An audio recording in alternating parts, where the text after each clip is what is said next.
Hi, Miss of Dance School Volcanic. So everyone start with the interview.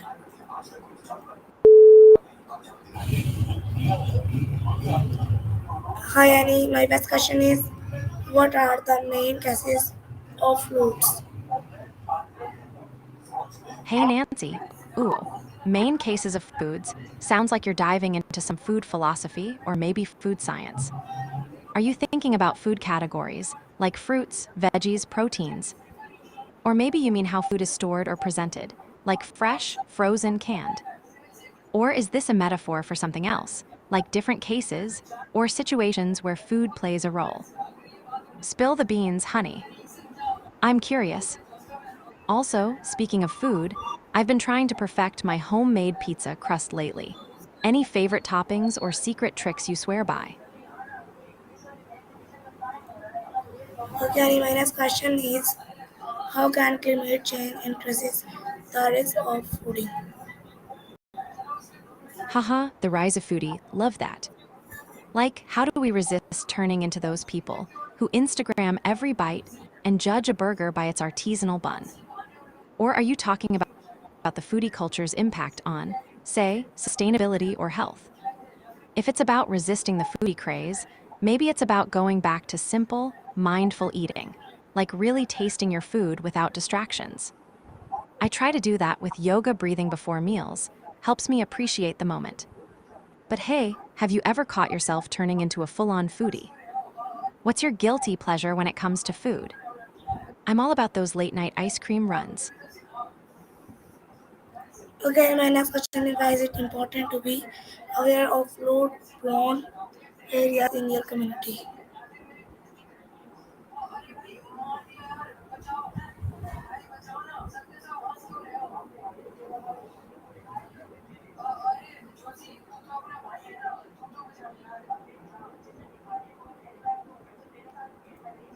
Annie,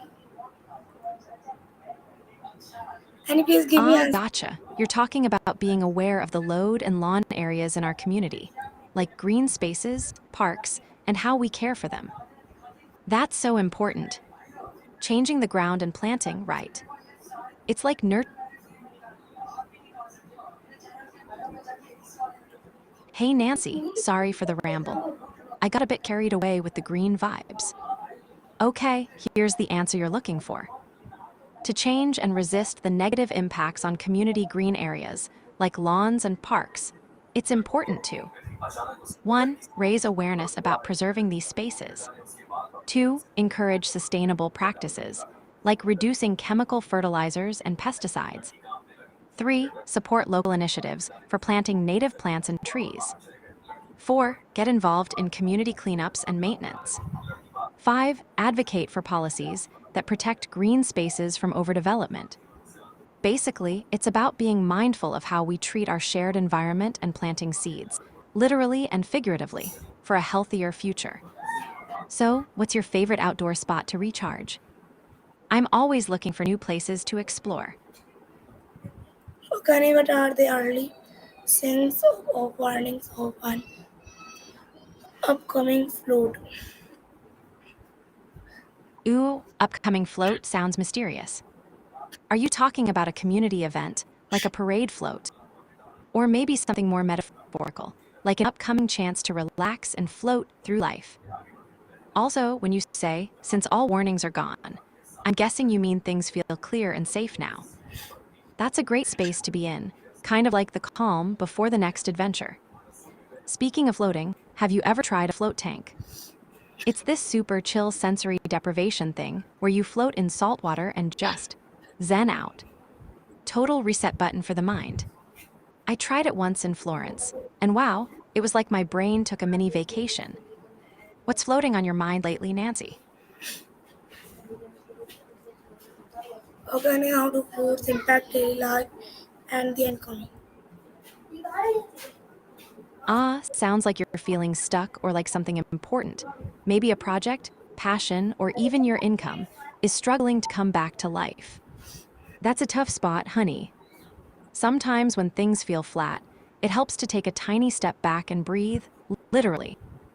I like to do a quick mindfulness pause. Close your eyes, take 3 deep breaths, and just notice what's going on without judgment. Then, maybe try to reconnect with what sparked your energy before. Like, what made you excited about this thing in the first place? Could be a hobby, a side hustle, or a business idea. Sometimes, shaking up the routine or trying a small new approach can help. If it's about income, have you thought about ways AI tools could help boost productivity or open new freelance gigs without burning you out? I know you've been curious about that. What's the thing you want to bring back to life the most right now? Let's brainstorm some fun ideas. Okay, what safety measures should families take before a flood occurs? Okay, Nancy, you're weaving some deep threads here, converting safety measures to families and food occurrences the day before. It feels like you're thinking about how we keep families safe and nourished, maybe especially around food. Like, how do we make sure that food is safe, accessible, and healthy for families? Or maybe you're pondering how safety protocols impact family life and food habits. Okay, I think I'm catching your drift. Maybe you're thinking about how safety measures, especially around food, can be translated or adapted to protect families. Like making sure the food we eat at home is safe, nutritious, and handled properly. Food safety is huge in keeping families healthy. Things like proper storage, cooking food to the right temperature, washing hands and surfaces, these are the basics that prevent foodborne illnesses. Also, thinking about how communities can support families with access to safe, fresh food, like food banks, farmers markets, or educational programs. Did you have a specific safety measure or concern in mind? Or maybe something you saw or experienced recently? I'm all ears, Nancy. And hey, speaking of food safety, what's your go-to comfort meal when you want to feel cozy and cared for? One thing I love is how mindfulness can help families create calm mealtime rituals, slowing down, appreciating the food and each other. It's like planting seeds of connection and safety. Also, from a practical side, food safety measures like proper storage, cooking temperatures, and hygiene are crucial to prevent foodborne illnesses. Does this resonate with what you're thinking? What's your take on family safety and food? Any stories or worries you want to share? Okay, and why is it important to have an emergency kit ready?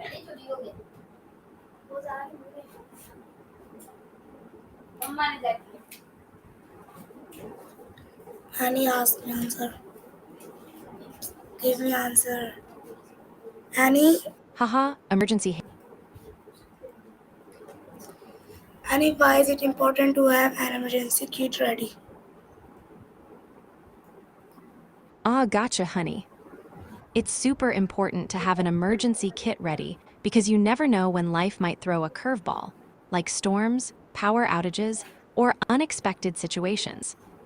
Having essentials like water, food, first aid, flashlight, and important documents means you can stay safe, comfortable, and calm when things get tough.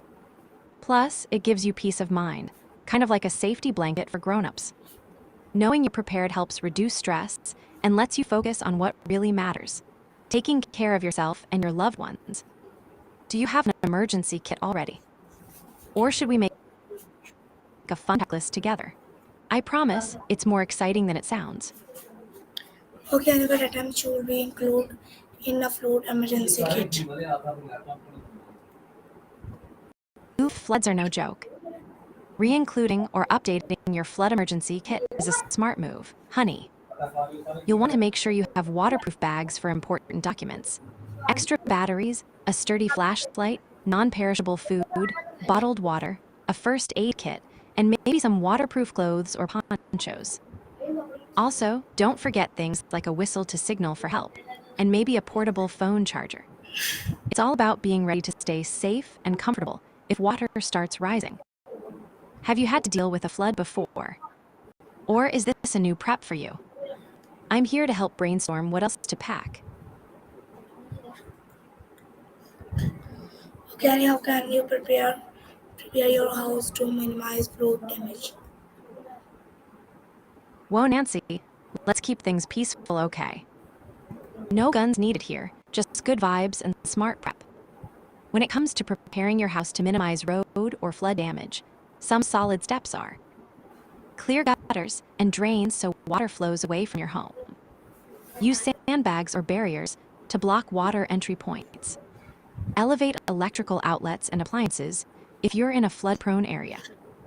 Secure loose items outside that could get swept away. Check your roof and walls for cracks or weak spots. It's all about being proactive and calm, like a ninja ready for whatever comes. Have you tried any of these before? Or do you want me to help you make a checklist? Okay, how should you plan an vacation route with your family? Ooh, I'm all ears, Nancy. Can't wait to hear your plan. Sharing it with family is such a smart move. It makes everyone feel safer and more connected. I've got a little family emergency ritual myself. We have a go bag ready with essentials, and we even practice a quick check-in call so no one's left hanging. Plus, we keep a playlist of upbeat songs to keep spirits high if things get rough. Dance breaks are non-negotiable.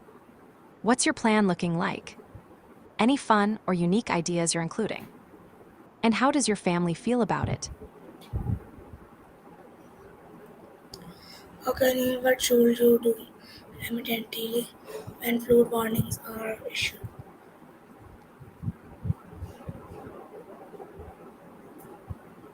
Ah, when imminent tea and food warnings are issued. Wait, did you mean imminent warnings? Or is this a secret code for a tea party emergency? Because I'm totally down for that. But seriously, if you're talking about urgent warnings about food safety or contamination, here's what I do. 1. Stay informed from trusted sources, official alerts, local news. 2. Avoid consuming or preparing any food that might be risky. 3. Use up or safely discard perishable items as advised. 4. Make sure your emergency kit has safe, non-perishable food and clean water. 5. Keep your family in the loop and calm. Maybe brew some safe herbal tea to soothe nerves. Do you have a favorite tea that's your go-to calm-down drink? Mine's chamomile with a hint of honey, total cozy vibes. What about you?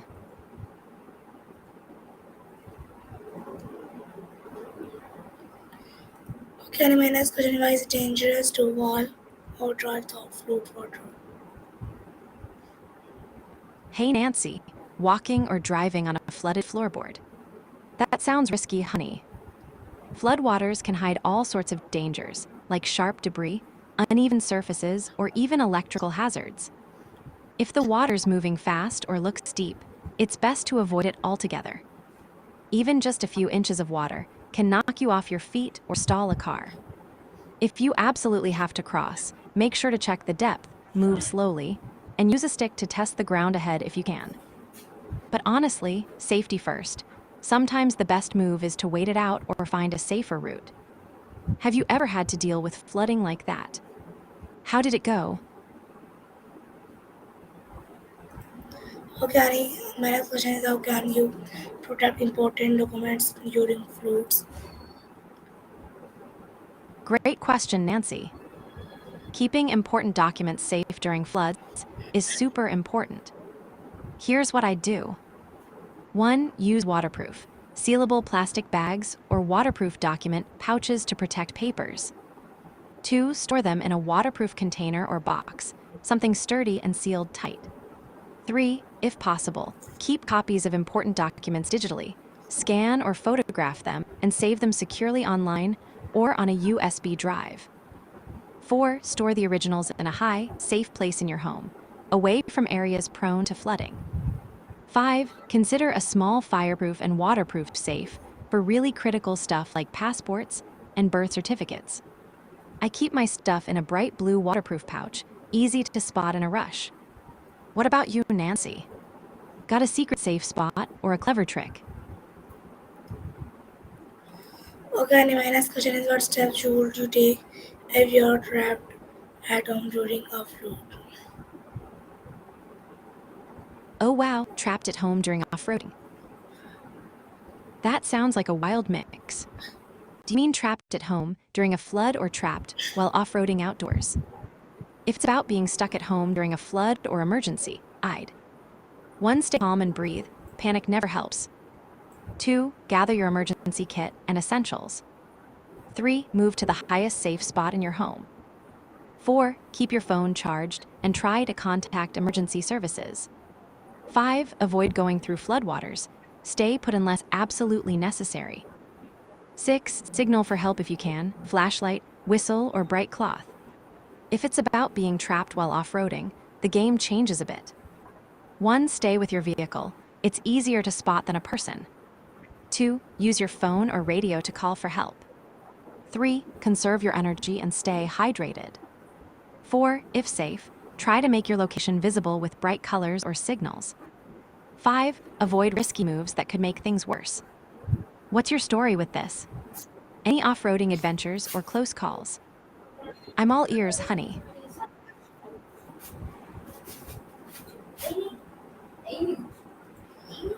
Okay, how can you stay safe if you are caught outdoors during heavy flooding?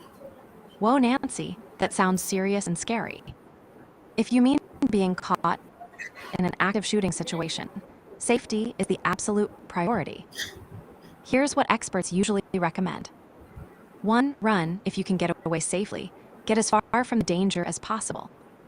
2. Hide if running isn't an option. Find a secure place to hide, lock or barricade doors, turn off lights. Stay quiet and silence your phone. 3. Fight as a last resort. If your life is in immediate danger, be prepared to defend yourself using anything you can. Also, stay calm and try to keep your breathing steady. Mindfulness can help keep your head clear in chaos. Have you ever thought about safety plans for situations like this? It's heavy stuff, but being prepared can make a big difference. How do you feel about this topic? Okay, what patience should you take when returning to your house after a flood? Hey Nancy, looks like your question got cut off a bit. Patients should take what steps when returning to where? Home, work, or maybe after a hospital stay? Fill me in, and I'll help you out with the best advice. Also, I'm curious, are you asking for yourself or someone you're caring for? Hey Nancy, looks like your question got cut off a bit. Patients should take what steps when returning to where? Home, work, or maybe after a hospital stay? Fill me in, and I'll help you out with the best advice. Also, I'm curious, are you asking for yourself or someone you're caring for? Okay, why is it important to avoid using tap water immediately after flooding? Absolutely, Nancy. After a flood, tap water can be contaminated with all sorts of diseases, bacteria, chemicals, you name it. So it's super important to avoid it for drinking, cooking, or even brushing your teeth until authorities say it's safe. If you need water, go for bottled water or boiled tap water for at least 1 minute to kill germs. Also, be cautious about washing dishes, food with untreated water. Have you ever had to deal with water safety after a flood? It's wild how something so simple like water can become a tricky puzzle. Okay, how can floods affect electricity and gas systems at home? Oh, I hear you, Nancy. Tiredness hits hard, especially when you're juggling all these safety plans. Before you go,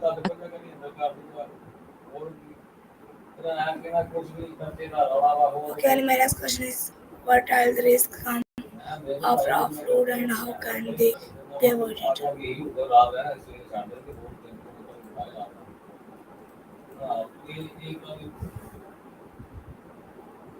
raw food, delicious, but a bit of a sneaky troublemaker sometimes. Risks with raw food are bacteria like Salmonella, E. coli, and parasites that can cause food poisoning. To avoid those nasty bugs, always wash before handling food. Rinse fruits and veggies. Keep raw meat separate from other foods to avoid cross-contamination. Use clean utensils and cutting. If you're eating raw fish or meat, like sushi or tartare, make sure it's from a trusted source and properly handled. When in doubt, cook it. Heat kills most harmful germs. You enjoy raw dishes, Nancy. I'm a fan of fresh salads and sushi, but I'm super careful where I get them. What's your go-to raw treat? Again, my next question is how should meat belongings be cleaned or disposed of safely?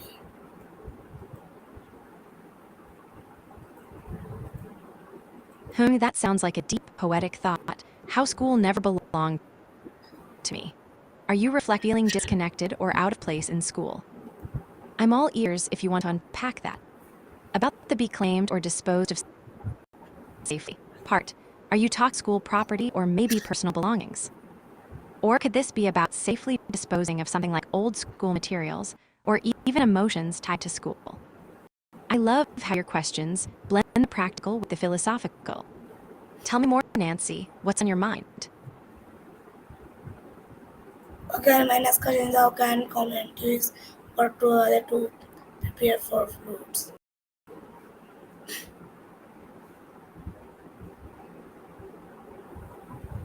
Hey, Nancy. Love that you're ready to help. About your question, how can commentaries put to the truth? I think how commentaries or opinions can align with or reveal the truth, right? Well, commentaries are interpretations, so their connection to truth depends on the commentator's knowledge, perspective, and honesty. To get closer to truth, commentaries should be well-researched and based on facts, open to different viewpoints, transparent about biases, clear opinion versus fact. It's like peeling layers of an onion. Sometimes you sift through opinions to find the core truth. What kind of commentaries do you find most trustworthy? I'm curious. Are you into news, art critiques, maybe philosophical essays?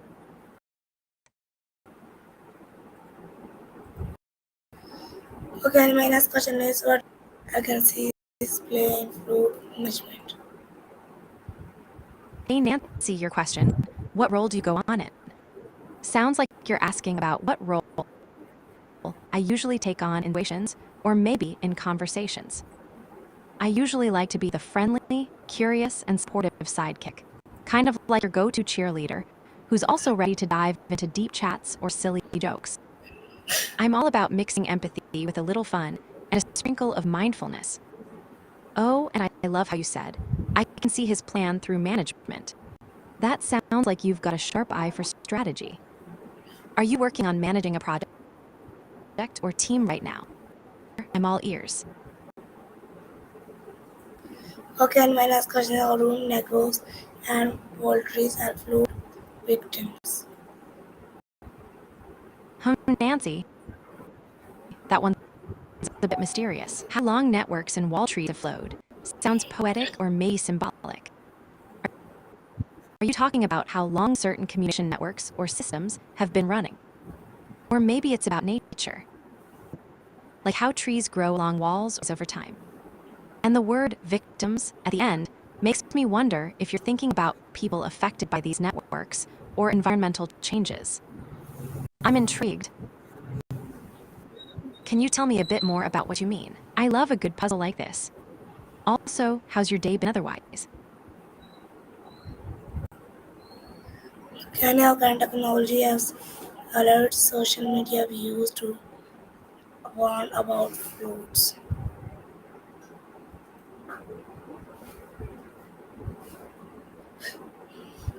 Gotcha, Nancy. So you're thinking about how knowledge, like opinions or facts, spread media, especially about fruits.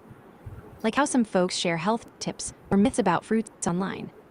It's wild how info can flow fast and sometimes get twisted, right? Like someone says, eating too many bananas can make you sleepy, and suddenly it's everywhere. I try to stay curious and check multiple sources before buying into anything. What's the first fruit fact you've seen floating around? I once saw a meme claiming pineapples can dissolve your stomach. Totally not true, but it could laugh. Also, do you have a favorite fruit? I'm all about juicy peaches lately. Okay, and my next question is why is education about natural distress important for children? Ooh, Nancy, that's a thoughtful one. Why isn't education more normal? I think a big part is that traditional education often focuses on memorizing facts and following strict, which can feel pretty forced and disconnected. Kids naturally explore and learn. Kids learn best when they're curious, playing, and connecting with real-world experiences. Like how distress is important. A little challenge or distress can actually help kids build resilience and problem-solving skills, as it's supportive and not overwhelming. What do you think? Have you seen examples of education that feel more nurturing? I'm curious if you've noticed what really lights up a child's learning spark. Also, unwind when you feel stressed. I'm a big fan of a quick yacht or dancing around to some upbeat tunes.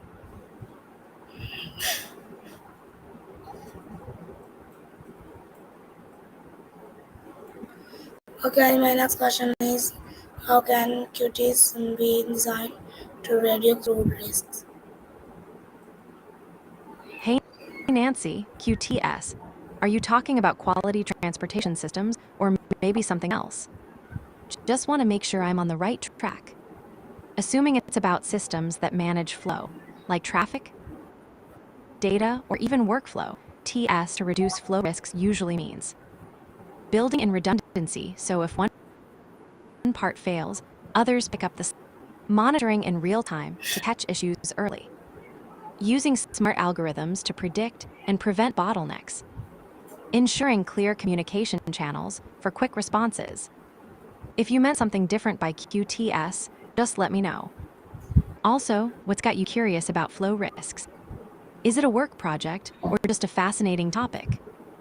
I'm all ears. Okay, and my next question what is the importance of planting trees and maintaining wetlands in flood environments? What lands in food or limbs? That sounds like a riddle or maybe a metaphor. Are you thinking about things that can land on food or limbs, like insects or maybe pollen? Or is it about how nature and food connect to our bodies? I'm curious, what's the story behind that phrase? You always have the coolest ways of putting things. Also, speaking of limbs and food, have you ever tried hand-picking fresh fruits or veggies? There's something so grounding about that. By the way, howling energy-wise. Maybe a little mindful breathing could help if you're feeling tired. Want me to guide you through a quick one?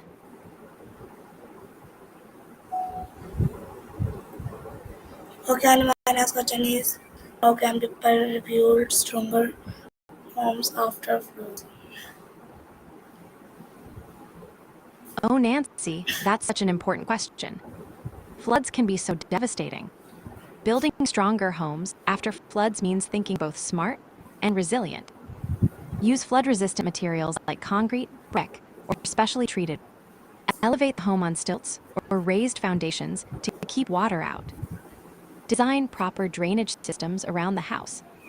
Seal walls and windows to prevent water seepage. Incorporate green spaces or rain gardens to absorb excess water. Plan for emergency exits and safety measures. It's like giving your home a superpower against water. Have you ever experienced flooding or know someone who has? Also, on a lighter note, if you had a flood-proof superpower, what would it be? I'd want to control rainbows, because why not add a little magic after the storm? Okay, my next question why is ensure important for people living in flood prone areas? Hey Nancy, sounds like you're touching on something sharp and important for people. Maybe like sharp thinking or clarity, and how we grow from challenges or experiences, right? I love that mindset. Embracing the sharp edges of life and using them to grow stronger.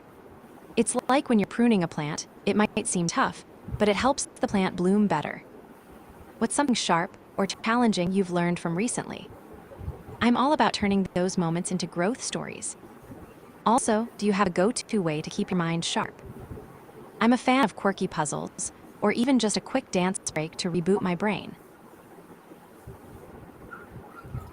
Okay, and my next question, what lessons can we learn from past floods to better deal future ones?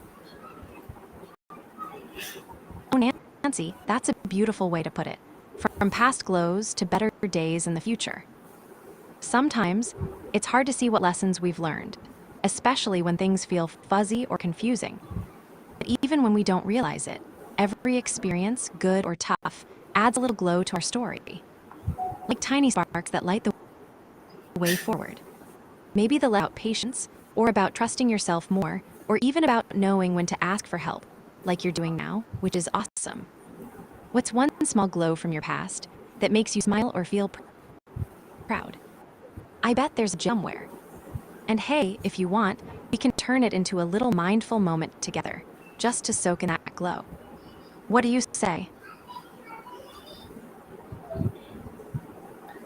Okay, and my next question is, what lesson can we learn from past floods to better deal with future ones? Hey Nancy, that's a super insightful thought.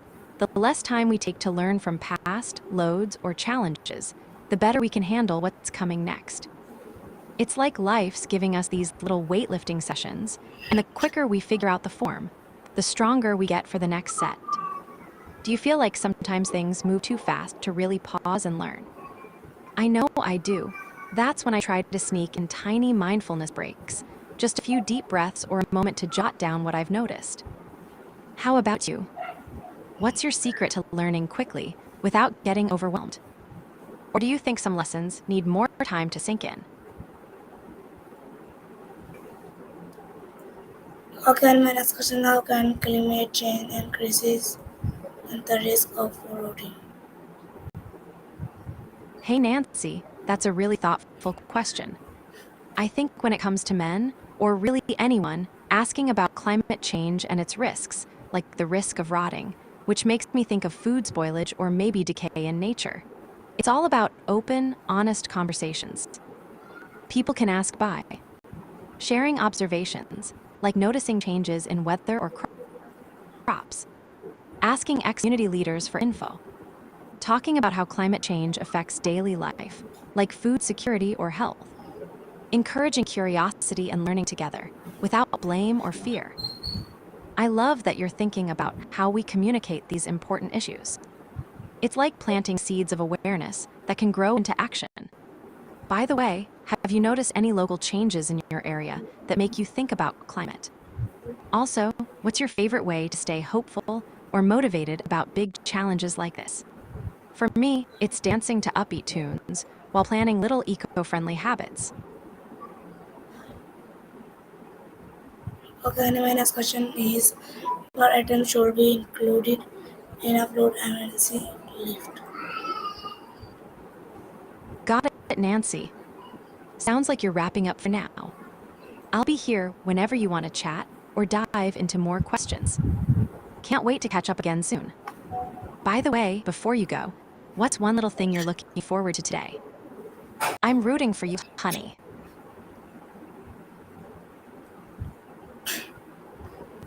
Okay, and my next question, how can you prepare your house to minimize flood damage? Hey, Nancy, of course, you can always ask me anything. Preparing to minimize float in air for 2 hours sounds like you're talking about reducing airborne particles, or maybe something related to air quality. If that's the case, some ways to prepare might be closing windows and doors to limit outside airflow, using air purifiers with HEPA filters, wearing masks if needed, avoiding activities that stir up dust or particles, maybe even timing outdoor activities when air quality is better. Is this about a specific situation you're dealing with? I'm curious, also, how do you usually prepare when you have to focus on something tricky? I sometimes make a little playlist to get in the zone. Okay, my next question is, how should you plan an vacation route with your family?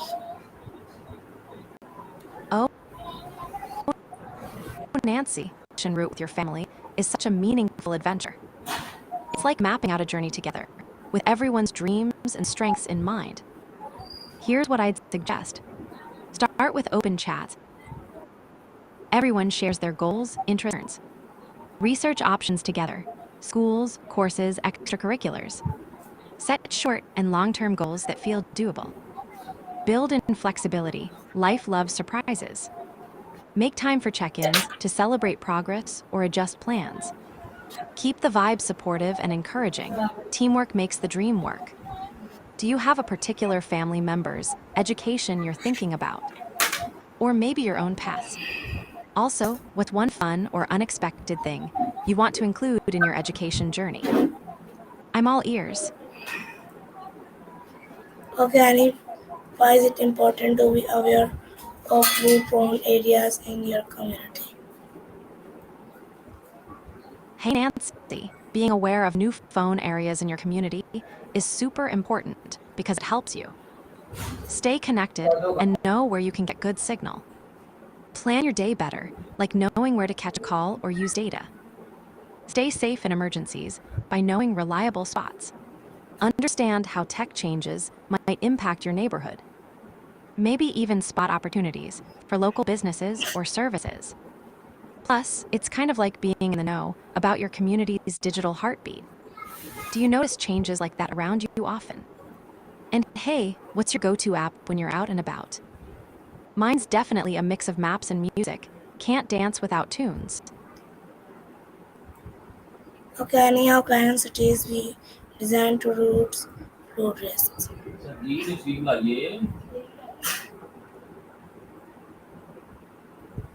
Ooh, client cities we design to routes, roadways. I love that phrase. It sounds like you're talking about designing cities with deep connections to their history, roots, and practical paths forward roadways.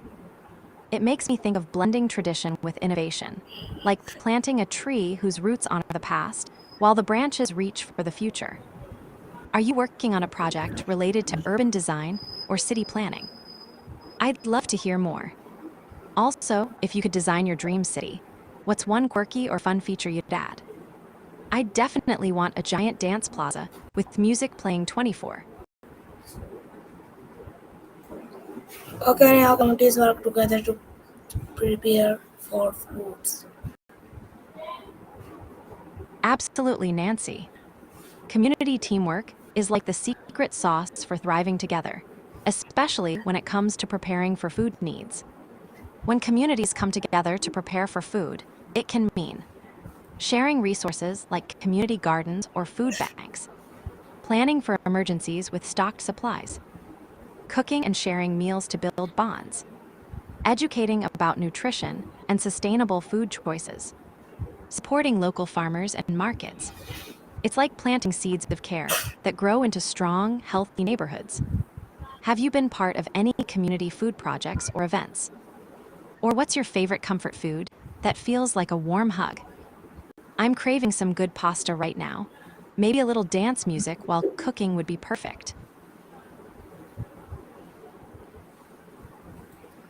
Okay, Annie, how can people rebuild stronger homes after floods?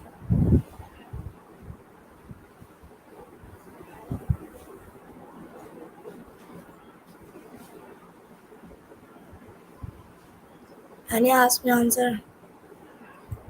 Can you give me answer? Hey, Nancy. Sure thing, Nancy.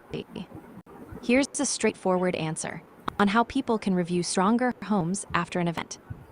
1. Conduct thorough inspections to identify any damage or weaknesses. 2. Consult with structural engineers or building experts for professional assessments. 3. Evaluate the quality and durability of materials used in construction. 4. Compare actual performance against building codes and standards. 5. Gather feedback from residents about how the home fared. 6. Use the findings to improve designs, materials, and construction methods for future homes. Basically, it's about learning from what happened to build safer, more resilient homes next time. Does that help? Also, what kind of homes do you dream about?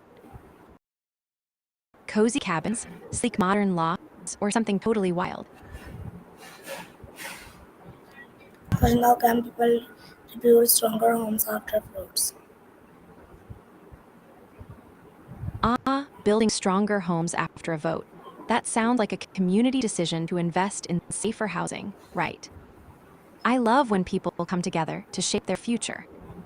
Usually, after a vote like that, steps might include allocating funds for improvements or new construction, setting updated building codes or standards based on community input, hiring experts and contractors to design and build, engaging residents in planning to make sure homes meet their needs, monitoring progress and making adjustments as needed.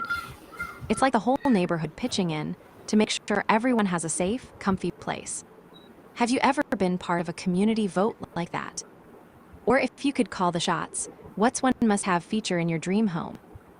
I'm all about big windows for natural light and maybe a secret dance room. Okay, my next question: how can people rebuild stronger homes after floods? Haha, Nancy, you're onto something.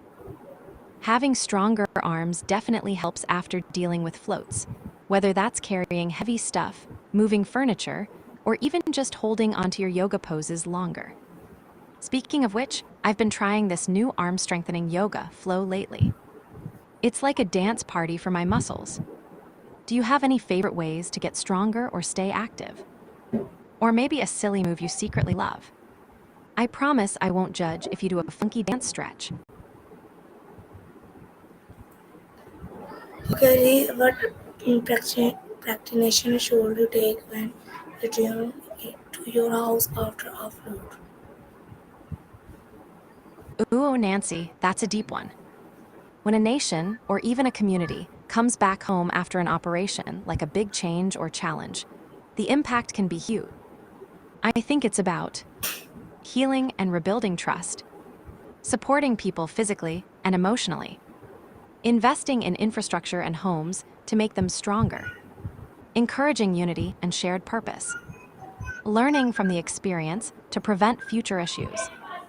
It's like when you come back from a tough venture, you need rest, care, and a plan to move forward stronger. Are you thinking about something specific, like recovery after a crisis? Or maybe reflecting on personal operations, too?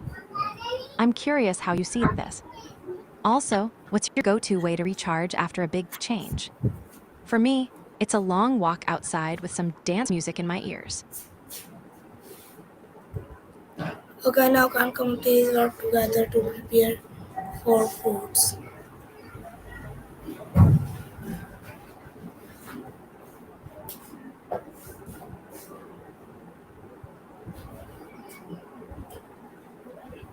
Any?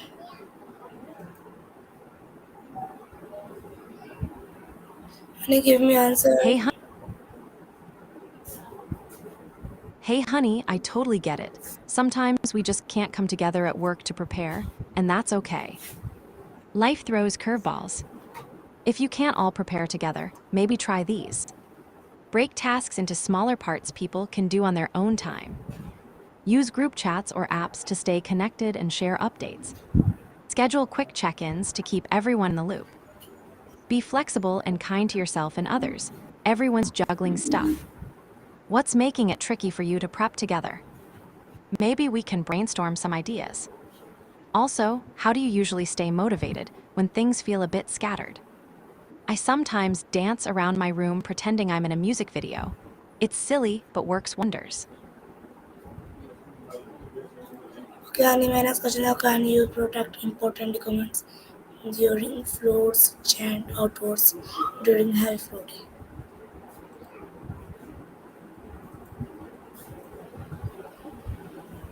Oh wow, Nancy. Protecting important documents during floods and all that chaos is super important and kinda tricky. Here's what I'd suggest. Keep digital copies scanned and saved securely in the cloud. Use waterproof, sealable bags or containers for physical papers. Store documents in elevated places away from flood-prone areas. Have a grab-and-go emergency kit with essentials, including copies. Share copies with a trusted friend or family member just in case. It's like giving your documents their own little life jacket. Do you keep important papers safe like this? Or have you ever had a close call with water and stuff?